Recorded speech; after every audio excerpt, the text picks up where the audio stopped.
कबूतरखान्याचा प्रश्न गेल्या काही दिवसांपासून उपस्थित झालेला पाहायला मिळतो काय? मला असं वाटतं की जैन समाज हा अतिशय शांतप्रिय समाज आहे आणि त्यांच्याकडून आज जे काही दादरला झालेलं आहे ते आश्चर्यकारक आहे.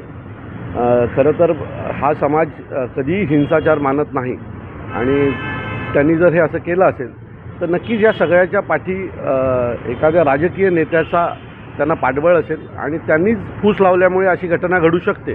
कारण मी अनेक वर्ष जैन समाजातील अनेक लोकांना ओळखतो, अनेक माझे मित्र आहेत, पण कधीही अशा प्रकारची घटना त्यांच्याकडनं घडलेली माझ्या लक्षात नाही.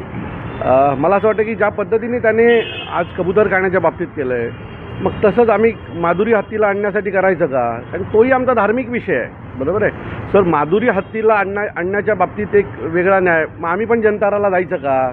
तिथनं तिला अशाच प्रकारे हिंसाचार करून सोडवायचा का? असा प्रश्न आमच्या समोर येतो. मला असं वाटतं जर कबूतरखान्याच्या बाबतीत एक न्याय होणार असेल तर माधुरी हत्तीच्या बाबतीत पण न्याय होणं गरजेचं आहे. कारण त्याच्याही बाबतीत अनेक कोल्हापूरकरांचे असतील, अनेक मुंबईतल्या लोकांचं आस्थेचा विषय झालेला आहे तो. अनेक लोक आजही घरात माधुरी हत्तीसाठी लढतात. कोल्हापूरमधनं मला अनेक फोन येतात, अनेक फेसबुकला मेसेंजरवर मेसेज येत असतात की दादा या बाबतीत सन्माननीय राजसाहेबांनी पण एक भूमिका घेतली पाहिजे.